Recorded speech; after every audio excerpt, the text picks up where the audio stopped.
CM Revanth Reddy మంత్రులతోటి సమావేశం నిర్వహించారు. Municipal ఎన్నికల్లో మంచి ఫలితాలు సాధించిన సందర్భంగా మంత్రులందరినీ అభినందించారు సీఎం. అందరం కలిసికట్టుగా పనిచేయడం వల్లే మంచి ఫలితాలు సాధించామన్నారు. కాంగ్రెస్ పార్టీ విజయం కోసం శక్తి వంచన లేకుండా కృషి చేసిన పార్టీ కార్యకర్తలకు ఆయన అభినందనలు తెలిపారు. గత ప్రభుత్వం 10 ఏళ్లలో చేయలేని పనులను ప్రజాప్రభుత్వం 2 ఏళ్లలో చేసి చూపించింది అన్నారు. 2 ఏళ్లలో చేసిన అభివృద్ధి, అమలు చేసిన సంక్షేమ పథకాలు ప్రజాపాలనపైన నమ్మకాన్ని కలిగించాయనడానికి ఈ ఫలితాలు నిదర్శనమన్నారు. ఆ నమ్మకాన్ని నిలబెట్టుకుంటూ రాష్ట్రాన్ని అభివృద్ధి పథంలో మరింత ముందుకు తీసుకెళ్లాలి అన్నారు. ఎన్నికలు ఏవైనా ఇదే స్ఫూర్తితోటి ముందుకు వెళ్లాలని మంత్రులకు సూచించారు సీఎం. ప్రభుత్వ సంక్షేమ అభివృద్ధి కార్యక్రమాలను ఎప్పటికప్పుడు ప్రజలకి తీసుకెళ్లాలన్నారు. రాష్ట్రంలోని మున్సిపాలిటీలను, కార్పొరేషన్లు దేశంలోనే ఆదర్శంగా తీర్చిదిద్దేందుకు అవసరమైన చర్యలు తీసుకోవాలని స్పష్టం చేశారు సీఎం.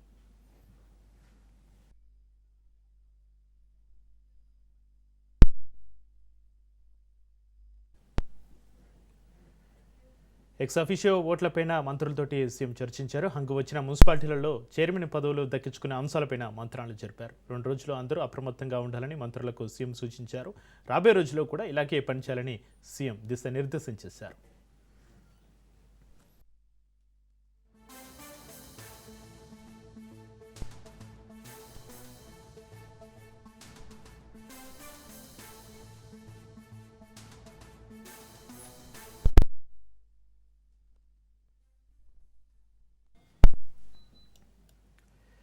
కాంగ్రెస్ ఖాతాలోకి వడ్డేపల్లి మున్సిపాలిటీ చేరే అవకాశం ఉన్నట్లుగా తెలుస్తుంది. ఫార్వర్డ్ బ్లాక్ గుర్తుపై గెలిచిన 8 మంది కౌన్సిలర్లు సీఎం రేవంత్ రెడ్డిని కలిశారు. గద్వాల్ జిల్లాలోని వడ్డేపల్లి మున్సిపాలిటీని కవిత మద్దతుతోటి ఫార్వర్డ్ బ్లాక్ పార్టీ గెలిచారు. అయితే గెలిచిన 8 మంది సీఎం రేవంత్ను కలిశారు.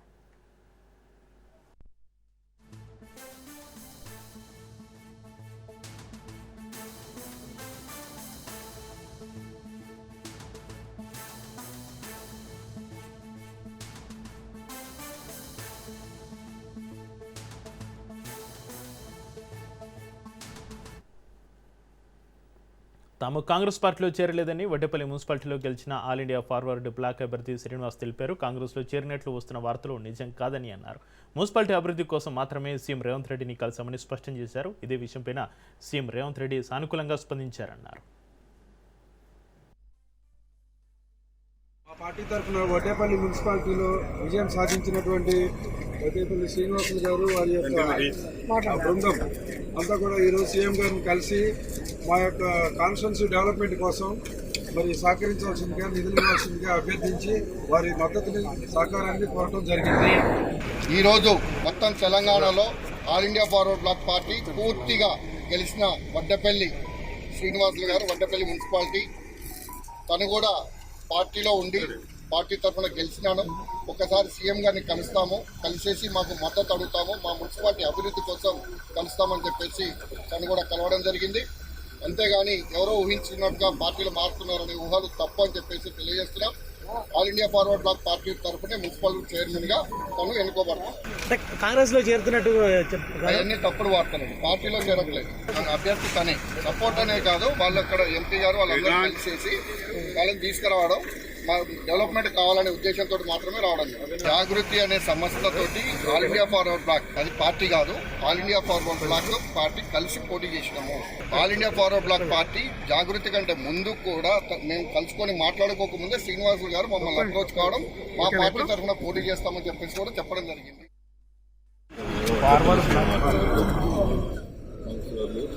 మేము మా కన్వీనర్లు, ఫార్వర్డ్ బ్లాక్ కన్వీనర్లు అందరూ కలిసి సీఎం గారిని కలవడం జరిగింది. సీఎం గారు మున్సిపాలిటీ యొక్క వడ్డేపల్లి మున్సిపాలిటీ యొక్క డెవలప్మెంట్ గురించి ఖర్చు కానీ సహకారం కానీ ఉండాలని ఆమె ఆశించుకున్నారు. సీఎం గారిని ఆయన అలా మీకు కావాల్సిన సదుపాయాలు, సహకారాలు అందిస్తూ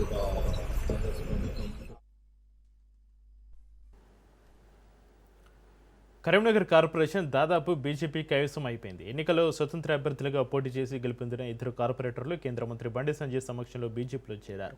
17వ డివిజన్ కార్పొరేటర్ వేముల కవిత చంద్రశేఖర్, 39వ డివిజన్ కార్పొరేటర్ మాసం గణేష్లకు బండి సంజయ్ కాషాయ కండువ కప్పి బీజేపీలోకి ఆహ్వానించారు. నిన్న ఎన్నికల ఫలితాలు వెలువడిన వెంటనే ఒక ఇండిపెండెంట్, మరో ఏఐఎఫ్బి కార్పొరేటర్ బండి సంజయ్ సమక్షంలో బీజేపీలో చేరారు. తాజాగా మరో ఇద్దరు చేరికతోటి బీజేపీ బలం 34కు చేరింది. ఎక్స్ అఫీషియో హోదాలో స్థానిక ఎంపీ బండి సంజయ్కు కూడా ఒక ఓటు ఉంటున్నందున మొత్తం బీజేపీ బలం 35కు చేరింది. వీరు కాకుండా మరో 6 కార్పొరేటర్లు బీజేపీ నేతలతోటి సంప్రదింపులు జరుపుతున్నట్లుగా సమాచారం. ఈ నేపథ్యంలో బీజేపీకి మేయర్ పదవి దక్కడం ఖాయమైంది.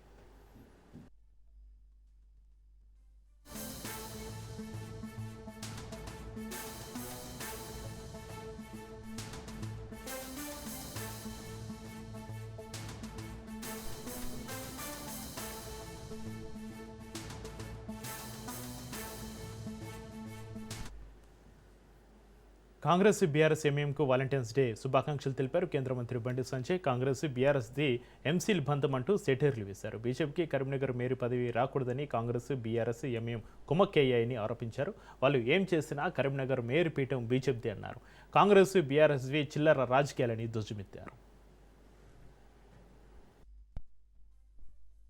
వీళ్ళ బంధానికి బీఆర్ఎస్ పార్టీ కాంగ్రెస్ పార్టీ బంధానికి అనుసంధానమే ఎంఏ పార్టీ. ఎందుకు చెప్తున్నా కరీంనగర్లో ప్రజలందరి ఆశీర్వాదంతో, నరేంద్ర మోడీ గారి యొక్క ఆశీర్వాదంతో, అభ్యర్థుల కష్టము, మా కార్యకర్తల యొక్క కష్టార్జితం ఫలితంగా ఈ భారీ విజయాన్ని భారతీయ జనతా పార్టీ సాధించింది. మమ్మల్ని ఆశీర్వదించినటువంటి కరీంనగర్ కార్పొరేషన్ ప్రజలకు, ప్రత్యక్షంగా పరోక్షంగా సహకరించినటువంటి అందరికీ కూడా హృదయపూర్వక ధన్యవాదాలు తెలియజేస్తూ, భారతీయ జనతా పార్టీకి మద్దతు తెలపడానికి చాలామంది ఇండిపెండెంట్ కూడా పార్టీలో చేరిన విషయం మీ అందరూ తెలిసిందే. వాళ్ళు మొత్తం తిప్పి కొడితే 23 వాళ్ళవి. కాంగ్రెస్, బీఆర్ఎస్, ఎంఐఎం మాదేమో మ్యాజిక్ ఫిగర్ దాటింది మరి.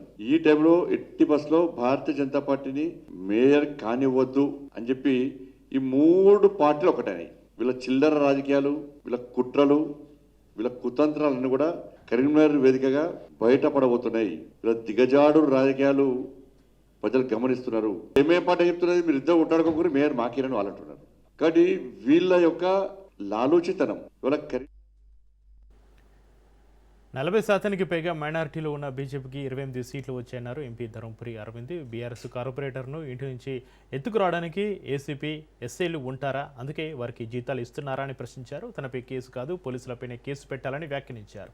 ఓటుకు నోటు కేసు ఎందుకు ముందుకు సాగడం లేదని స్పీడప్ చేసేలా ఫాలోఅప్ చేస్తామన్నారు ఎంపీ ధర్మపురి అరవింద్. కాంగ్రెస్ నుంచి ఎవరైనా వస్తామంటే అది వారి ఇష్టమని, అయితే సాంకేతికంగా తాము ఓడినా బీజేపీ బలం పెరిగింది అన్నారు.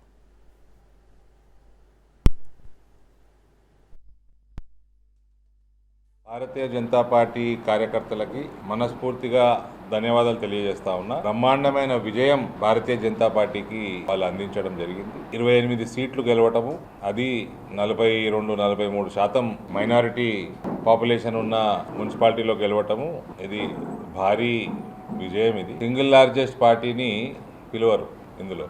అట్లా పిలుచుంటే మేయర్ కూడా మేమే తగ్గించుకునే వాళ్ళము. మేము ఇందులో డామినేట్ చేసినాము, కాంగ్రెస్ని డామినేట్ చేసినాము, టీఆర్ఎస్ని వైప్అవుట్ చేసినాము.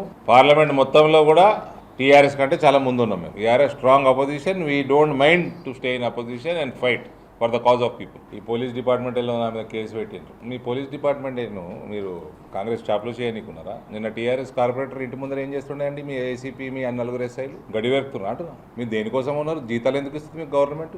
టీఆర్ఎస్ కార్పొరేటర్ ఎత్తుకొస్తానికి ఇస్తుర్రా? దేనికోసం ఇస్తుండ్రు? బుద్ధి ఉండాలి కదా. ఇటువంటి కార్యక్రమాలు చేస్తే, ఎత్తుకపోవడం ఇవన్నీ చేస్తే టీఆర్ఎస్ వాడికి గతి ఏమైందో అదే గతి పడుతుంది మీకు కూడా. టీఆర్ఎస్ పరిస్థితి ఏముంది? వాళ్ళు నిజామాబాద్ పార్లమెంట్లో గాయబ్ ఉన్నారు, గాయబ్. మీ గతి కూడా అంతే పడుతుంది. నీదేమీ బలమైన ప్రభుత్వం కాదు, నువ్వేమైనా బలమైన పొజిషన్లో లేవు. ప్రజలు నేను చీకొడుతున్నారు. బెల్లంపల్లి మున్సిపాలిటీ హాట్ టాపిక్గా మారింది. కాంగ్రెస్ 14, బీఆర్ఎస్ 14 సీట్లను దక్కించుకున్నాయి. అయితే ఇక్కడ స్వతంత్రులు కీలకంగా మారారు. కేటీఆర్ సమక్షంలో 2 స్వతంత్రులు బీజేపీ అభ్యర్థి బీఆర్ఎస్లో చేరారు. కాంగ్రెస్ నుంచి బీఆర్ఎస్లో చేరేందుకు మరో కాంగ్రెస్ కౌన్సిలర్ సిద్ధంగా ఉన్నట్లుగా సమాచారం. మరో 3 స్వతంత్రులు కీలకంగా మారారు. ఇప్పటికే స్వతంత్రులతోటి బీఆర్ఎస్ కాంగ్రెస్ నేతలు మంత్రాలు జరుపుతున్నారు.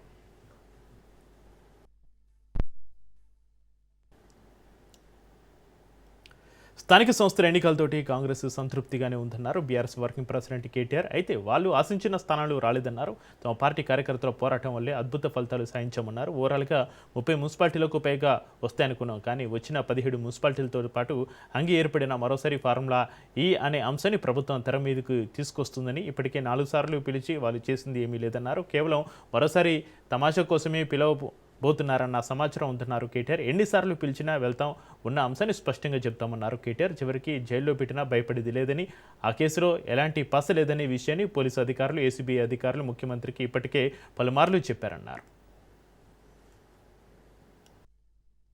టైం ఉన్నది, కాకపోతే ఇంకో 2 ఏళ్ళు తనలాడాలి, ఇంకో 2 ఏళ్ళు కొట్లాడాలి. ఎందుకంటే ఒక తప్పుడు ఓటు శిక్ష 5 ఏళ్ళు. అందుకే నిన్న మొన్న జిల్లాలు తిరిగినట్టు వరంగల్ పోయినా, కామారెడ్డి పోయినా, సిరిసిల్ల పోయినా, కరీంనగర్ పోయినా, అంతటా నేను ఒకటే చెప్పిన, ఏమంటే మీరు గుర్తుపెట్టుకోండి, ఓటేసే ముందు 1-2 సార్లు ఆలోచించుకోవాలి. తప్పు ఓటేస్తే 5 ఏళ్ల తర్వాత మళ్ళీ చురుగ్గా క్యాంపు రాజకీయాలు సాగుతున్నాయి. ఫలితాలు వెలువడిన వెంటనే ప్రత్యేక బస్సులు అభ్యర్థులను తరలిస్తున్నారు. మరో 3 రోజుల వరకు రిసార్ట్లోనే ఉన్నారు గెలిచిన అభ్యర్థులు. హంగి ఏర్పడిన స్థానాలు మెజార్టీని దక్కించుకునేందుకు, ఇండిపెండెంట్లను తమ వైపు తిప్పుకునేందుకు తీవ్రంగా ప్రయత్నాలు చేస్తున్నారు. హైదరాబాద్ చుట్టుపక్కల రిసార్ట్స్లో పొలిటికల్ క్యాంప్స్ మొదలయ్యాయి. మున్సిపల్ ఎన్నికలు గెలిచిన అభ్యర్థులతోటి క్యాంపులు ఏర్పాటు చేస్తాయి పార్టీలు.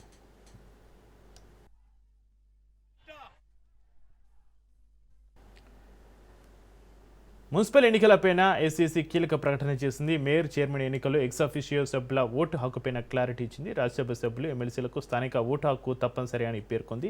మున్సిపల్ పరిధిలో ఓటర్గా నమోదు కాకపోతే ఎక్సాఫిషియో సభ్యులుగా అనర్హులని తేల్చి చెప్పింది. హైకోర్టు తీర్పు మేరకు కొత్త మార్గదర్శకాలను రాష్ట్ర ఎన్నికల సంఘం విడుదల చేసింది. అర్హత లేని వారు ఓటు వేస్తే చెల్లవని స్పష్టం చేసింది. ఈ మేరకు కలెక్టర్లు, జిల్లా ఎన్నికల అధికారులకు సర్క్యులర్ జారీ చేశారు.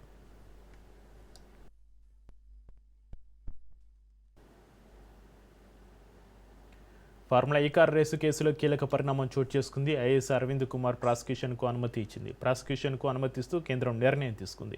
కోర్టులో ఛార్జ్షీట్ దాఖలు చేయనున్నారు ఏసీబీ అధికారులు.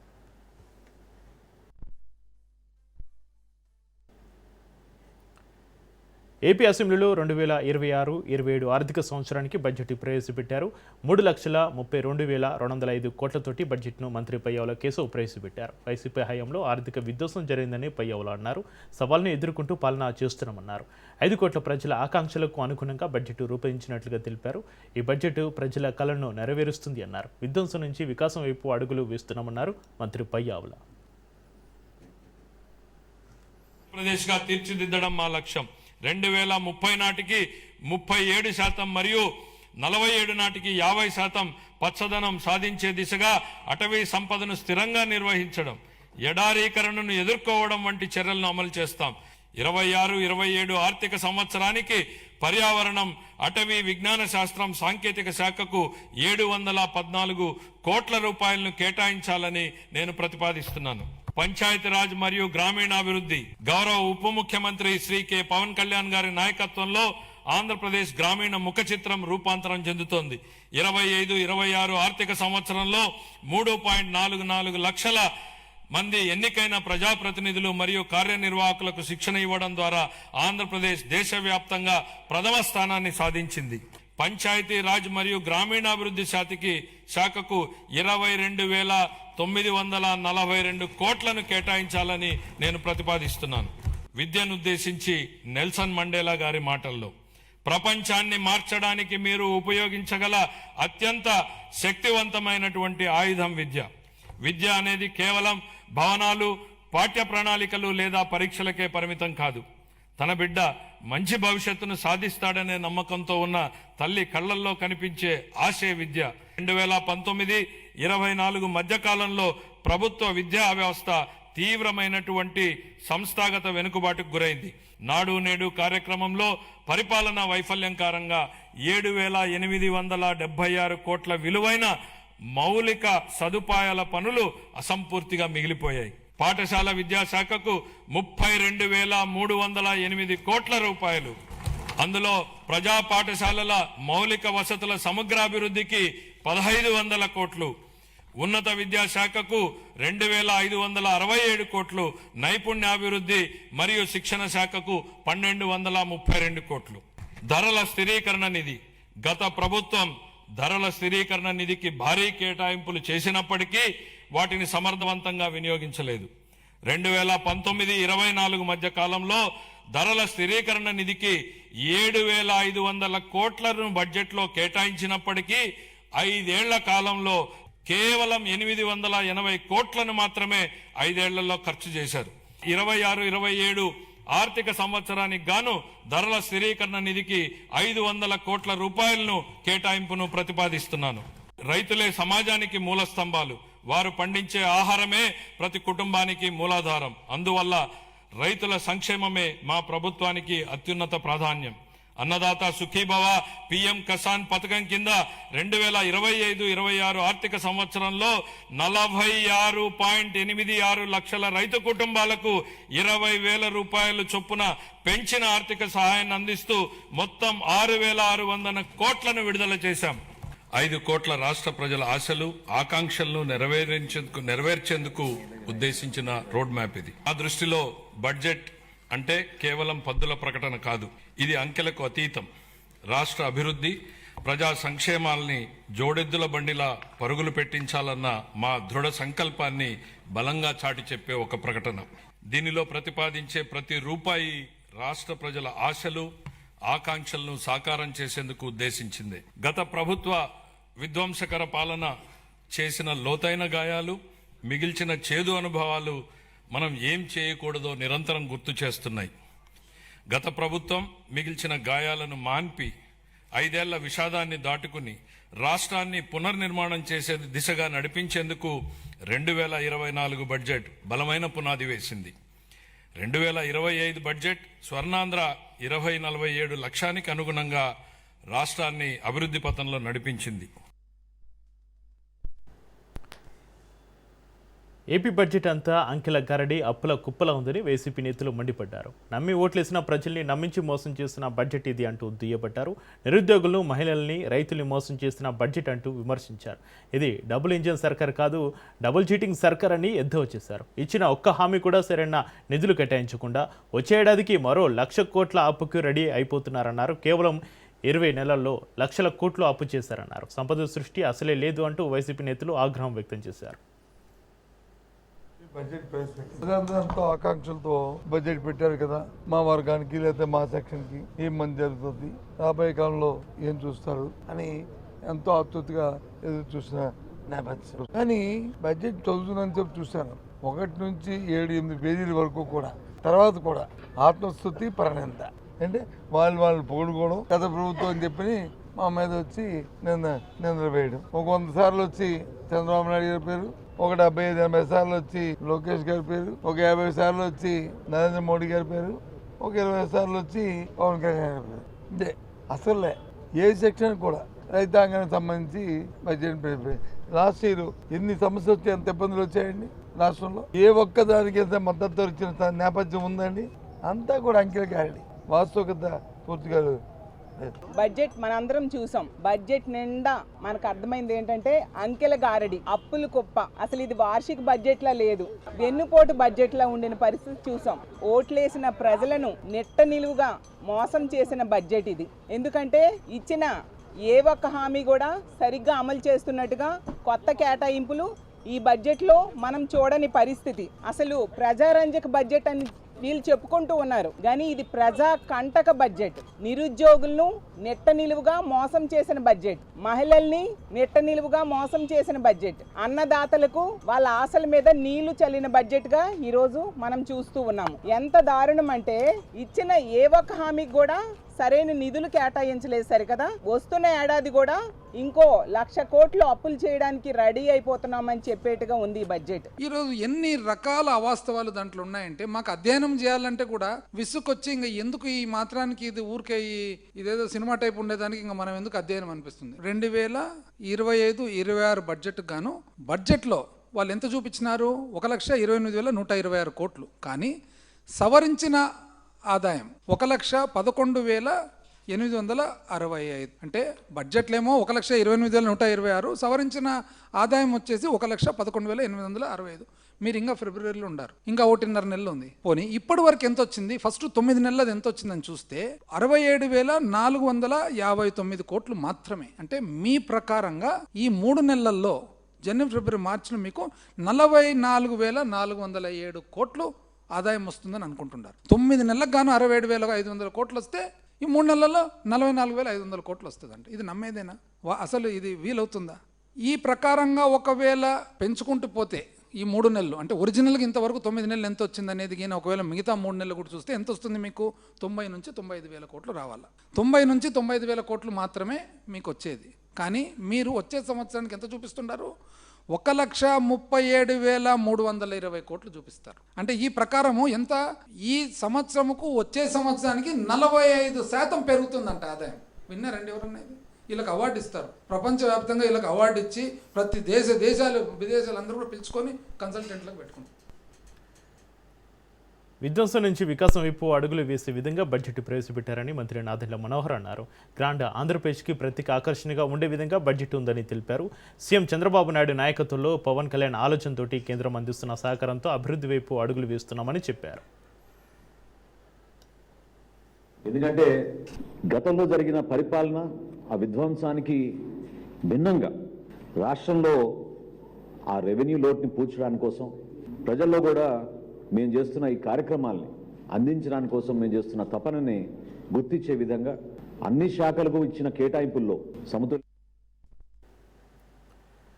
ఉమ్మడి కడప జిల్లాలో ఏపీసీసీ అధ్యక్షురాలు షర్మిల చేపట్టిన ఎంజే నరేగా పరిరక్షణ యాత్ర రాజకీయంగా ప్రాధాన్యత సంతరించుకుంది. కడప టౌన్లోని యానాది కాలనీలో నిర్వహించిన రచ్చబండ కార్యక్రమంలో పాల్గొన్నారు. కేంద్ర ప్రభుత్వం తీసుకొచ్చిన కొత్త మార్పులు గ్రామీణ ఆర్థిక వ్యవస్థను ఎలా దెబ్బతీస్తున్నాయో వివరించారు. పెద్ద పాపం అయితే గ్రామాల దగ్గర నుంచి స్వరాజ్యాన్ని లాక్కోవడము ఇంకొక పెద్ద నేరం. ఇప్పటికే ఉపాధి హామీ పనిని ఎంత దిగజార్చాలో అంతా దిగజార్చారు. ఒకే సంవత్సరంలో 18.5 లక్షల జాబ్ కార్డులు తొలగించింది ఒక్క ఆంధ్ర రాష్ట్ర ప్రభుత్వమే. చంద్రబాబు గారు ముఖ్యమంత్రి అయిన తర్వాత 2025లో 18.5 లక్షల జాబ్ కార్డులను తీసేశారు. అంటే కనీసం 36 లక్షల మందికి ఉపాధి హామీ పని నుండి తొలగించేశారనమాట. మరి వీళ్ళకి చిత్తశుద్ధి ఉంది అనుకోవాలా? ఉపాధి హామీ మీద ముమ్మాటికి లేదు. మహాత్మా గాంధీ ఉపాధి హామీ పనిలో పూర్తి నిధుల బాధ్యత కేంద్రానిదే. కేంద్రం తన తండ్రిపైన కూటమి ప్రభుత్వం కక్ష సాధింపు చర్యలకు పాల్పడుతుందని మాజీ మంత్రి అంబటి రాంబాబు కుమార్తె అంబటి మౌనిక ఆగ్రహం వ్యక్తం చేశారు. దాడి చేసి తిరిగి అంబటి రాంబాబు పైన కేసులు పెట్టారని అన్నారు. అక్రమ కేసులకు దాడులకు భయపడేది లేదన్నారు. అంబటి రాంబాబుకు రక్షణ కల్పించడంలో హోంశాఖ విఫలమైందని మండిపడ్డారు. ఎక్స్ మినిస్టరు అని చెప్పి గుర్తు చేసే ప్రయత్నం చేశారు. అయితే ఆయన్ని రెచ్చగొట్టినప్పుడు కానీ మీ పార్టీకి సంబంధించిన వారు ఆయనకు సంబంధించినటువంటి మహిళలమైన మా మీద దాడి చేసినప్పుడు కానీ మీకు ఆయన ఒక ఎక్స్ మినిస్టర్ అని మీకు గుర్తు లేనట్టుంది. ఇవాళ ఆయన్ని రెచ్చగొట్టి ఆయన మీద దాడులు చేసి ఆయన ఇంటికి సంబంధించినటువంటి మహిళలమైన మా మీద దాడి చేసి ఆయన్ని అరెస్ట్ చేసి 36 అక్రమ కేసులు ఇవాళ ఆయన మీద బనాయించి పీటీ వారెంట్లు వేస్తూ ఆయన్ని ఇబ్బంది పెట్టే ప్రయత్నం చేస్తున్నప్పటికీ నా ఆత్మస్థైర్యం నేను కోల్పోలేదు, న్యాయం మీద నాకు నమ్మకం ఉంది అని చెప్పి పార్టీని ఉత్సాహపరిచే, పార్టీ శ్రేణులను అభిమానులను ఉత్సాహపరిచేటువంటి ప్రయత్నంలో భాగంగానే ఆ సైగలు చేశారు తప్పితే ఎదుటి వారి ఇంటి మీద దాడులు చేయమని సైగలు చేయలేదని కూడా ఇవాళ నేను గుర్తు చేస్తున్నాను. అసలు ఎందుకు తగ్గాలని కూడా నేను ప్రశ్నిస్తున్నాను. రెడ్ బుక్ రాజ్యాంగం ఇక్కడ జరుగుతుంది. ఒక ప్రజాస్వామ్యంలో నియంత పాలన జరుగుతుంది. ఇక్కడ రెడ్ బుక్ రాజ్యాంగం నడిపిస్తుంటే మిమ్మల్ని క్వశ్చన్ చేయకూడదా? మళ్ళీ ఒకసారి స్పష్టం చేస్తున్నాను, మీ అక్రమానికి మీ దౌర్జన్యానికి తగ్గేదే లేదు. అలాగే నాకు ఒక అనుమానం ఉందండి అనిత గారు, మీరు అసలు అన్నది అంబటి రాంబాబు గారినా లేకపోతే పరోక్షంగా లోకేష్ గారిని ఏమన్నా అన్నారా? ఎందుకంటే గతంలో ఆయన కూడా అలాంటి సైకిల్ చేయడం జరిగింది. మిమ్మల్ని తిరుపతి లడ్డూ విషయంలో అబద్ధాలు చెప్పమని ఏమన్నా ప్రెషర్ చేస్తుంటే ఆ ఫ్రస్ట్రేషన్ ని పరోక్షంగా మీరు ఆయన మీద చూపించినట్టు కూడా నాకు అనుమానం కలుగుతుంది. నకిలీ మందులను తయారు చేస్తున్న బోగస్ కంపెనీలను సీజ్ చేసి రాష్ట్రంలో మెడికల్ మాఫియాను అరికట్టాలన్నారు సిపిఐ జాతీయ నేత నారాయణ. ప్రజారోగ్యం ప్రభుత్వ బాధ్యత, మెడికల్ మాఫియాను అరికట్టాలని కోరుతూ తిరుపతిలో సిపిఐ ఆధ్వర్యంలో నిరసన ర్యాలీ చేపట్టారు. రాష్ట్రంలో డ్రగ్ మాఫియా విలయతాండవం చేస్తుందని, పేద ప్రజల ప్రాణాలతోటి చెలగాటమాడుతున్న బోగస్ నకిలీ మందులను ప్రభుత్వం అరికట్టాలని డిమాండ్ చేశారు. స్థాయి మెడికల్ మాఫియాకి వ్యతిరేకంగా ప్రత్యక్ష ఆందోళన సాగించమని పిలిపించారు. ఈ పిలిపిస్తూ ఊరేగింపు చేస్తా ఉంటే 30 యాక్ట్ ఉందండి, మీరు చేయకూడదని పోలీసులు చెప్తా ఉన్నారు. 30 యాక్ట్ అంటే అర్థం తెలుసా వీళ్ళకి? 144 సెక్షన్ అనేది అది ఇబ్బంది. 30 యాక్ట్ అంటే అవసరమైనప్పుడు దాన్ని తీసుకోవచ్చు, మళ్ళీ ఇంపోజ్ చేసుకోవచ్చు. మేము ఏం చేస్తున్నాం? ఈ డ్రగ్స్ నకిలీ మందులు వచ్చేస్తున్నాయి. ఆ నకిలీ మందులు తిని జనం చచ్చిపోతా ఉన్నారు, మాఫియా పెరిగిపోతా ఉంది. దీనికి అరికట్టడం చెప్తా ఉన్నాం మేము, అంతే. మేము ఇంకేం చెప్పలేదు కదా. మన పోలీస్ డిపార్ట్మెంట్ ఏం చెప్పొచ్చు? అయ్యా ఇప్పుడు దాకా మీకు పర్మిషన్ ఇస్తాం, ఆ తర్వాత మళ్ళీ ఇంపోజ్ చేస్తాం చెప్పుకోవచ్చు. అది చేయకూడదంట. కేసు పెట్టుకోండి, మాకు అభ్యంతరంలే. కానీ ఒకటి చెప్తాచుకున్నా, విద్య వైద్యం రెండు చాలా పవిత్రమైంది. అలాంటి వైద్యం కూడా చాలా పవిత్రమైంది. ఢిల్లీలో కేజ్రీవాల్కి ఎందుకు మంచి పేరు వచ్చింది? ఏ హాస్పిటల్ కనుక గవర్నమెంట్ హాస్పిటల్ చాలా బ్రహ్మాండంగా ఉంటాయి. ఏ హై స్కూల్ కనుక పోండి, స్కూల్స్ బాగున్నాయి. అది చేయమని చెప్తా ఉన్నాం. ఇప్పుడు ఏం చేస్తున్నారు? మెడికల్ విత్ ప్రైవేట్లోకి ఇచ్చేదే పాటు ఈ మందుల మాఫియా కూడా వచ్చేస్తా ఉంది. వాళ్ళు ఇప్పుడు గవర్నమెంట్ టెండర్స్ ఇస్తారు, ఎవరు తక్కువ రేట్లకి ఇస్తే వాళ్ళకి మందులు సరఫరా చేయమని చెప్తారు. వాళ్ళు ఎవరు ఇస్తారు? తక్కువ రేట్లు వేస్తారు, నాసిరక మందులు ఇస్తారు. నగరంలో పోకిరీల ఆగడాలు మితిమీరిపోతున్నాయి. కుషగూడ పోలీస్ స్టేషన్ పరిధిలో ఒళ్ళు గగ్గురు పొడిచే దారుణం ఒకటి చోటు చేసుకుంది. మద్యం మత్తులో ఉన్నారో లేక అతి విశ్వాసమో తెలియదు కానీ కొందరు యువకులు కారుతో ఒక వ్యక్తిని ఢీకొట్టడమే కాకుండా కారు కింద చిక్కుకున్న అతడిని సుమారు కిలోమీటర్ దూరం వరకు ఈడ్చుకెళ్లారు. సతీష్ అనే వ్యక్తి తన పనుల నిమిత్తం రోడ్డుపై వెళ్తుండగా వేగంగా దూసుకొచ్చిన ఒక కారు అతడిని బలంగా ఢీకొట్టింది. ప్రమాదం జరిగిన వెంటనే కారు ఆపాల్సింది పోయి నిందితులు మరింత వేగంతో కారును పోనిచ్చారు. దీంతో సతీష్ కారు కింద ఇరుక్కుపోయాడు. కారుకు సైరన్ అమర్చుకుని రోడ్డుపై హంగామా సృష్టిస్తూ పోకిరీలు సతీష్ను ఈడ్చుకెళ్లారు. దాదాపు కిలోమీటర్ దూరం తర్వాత స్థానికులు కారును వెంబడించి ఆపడంతో ఈ ఘోరం వెలుగులోకి వచ్చింది. అప్పటికే సతీష్ ఒళ్లంతా తీవ్ర రక్త గాయాలతోటి అపస్మారక స్థితిలోకి వెళ్ళిపోయాడు.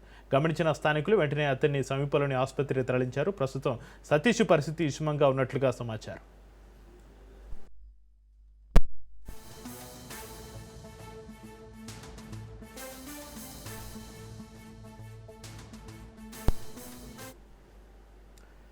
కేంద్ర కేబినెట్ సమావేశంలో పలు కీలక నిర్ణయాలు తీసుకున్నారు. ప్రధాని కార్యాలయం పేరు మార్పు, నోయిడా మెట్రో లైన్ నిర్మాణం, గుడెబల్లూరు మహబూబ్ నగర్ 4 లైన్ల హైవేకు నిధుల విడుదలకు ఆమోదం తెలిపింది. ఇక 3,715 కోట్ల నిధులను విడుదల చేసింది. నోయిడా మెట్రో విస్తరణ ప్రాజెక్టుకు కేబినెట్ ఆమోదం తెలిపింది.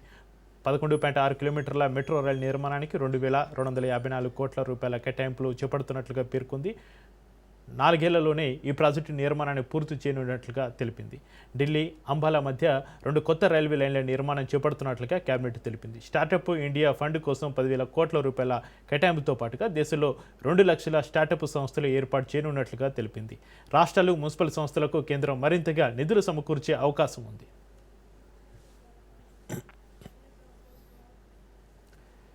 భారత్ అమెరికా మధ్య కుదిరిన నూతన వాణిజ్య ఒప్పందంపై రాహుల్ గాంధీ తీవ్రస్థాయిలో విరుచుకుపడ్డారు. ఈ ఒప్పందంతో టెక్స్టైల్ రంగాన్ని పూర్తిగా తుడిచిపెట్టేస్తుందన్నారు. ప్రధాని మోడీ తీసుకున్న ఈ నిర్ణయం వల్ల భారత వస్త్ర పరిశ్రమ కుదేలు అవడం ఖాయమని, ఇది దేశ ప్రయోజనాలను అమెరికాకు తాకట్టు పెట్టడమని ఆయన మండిపడ్డారు. पूरा हिंदुस्तान जानता है. मैंने पार्लियामेंट हाउस में समझाया कि बांग्लादेश को फ्री पास 0% टैक्स और हिंदुस्तान को 18% टैक्स. इसका नतीजा होगा कि बांग्लादेश की टेक्सटाइल इंडस्ट्री हिंदुस्तान की टेक्सटाइल इंडस्ट्री को खत्म कर देगी. Now what have you done? You have, the United States has reduced Bangladesh's tariff. ప్రధానమంత్రి అస్సాం పర్యటన కోసం నేషనల్ హైవేను విమానం ల్యాండింగ్ రన్వేగా మార్చారు.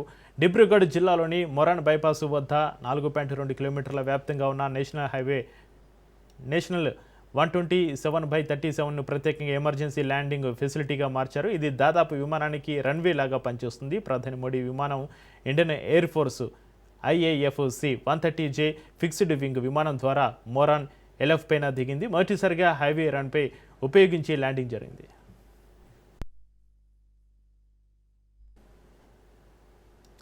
క్రికెట్ ప్రపంచంలో భారత్ పాకిస్తాన్ మ్యాచ్ అంటే అది కేవలం ఒక ఆట కాదు, అదొక యుద్ధం లాంటి భావోద్వేగం. మైదానంలో ఆటగాళ్ల మధ్య జరిగే పోరు కంటే స్టేడియం బయట మరియు టీవీల ముందు ఉన్న కోట్లాది మంది అభిమానుల హృదయ స్పందనలు పెంచే మహాసంగ్రామం ఇది.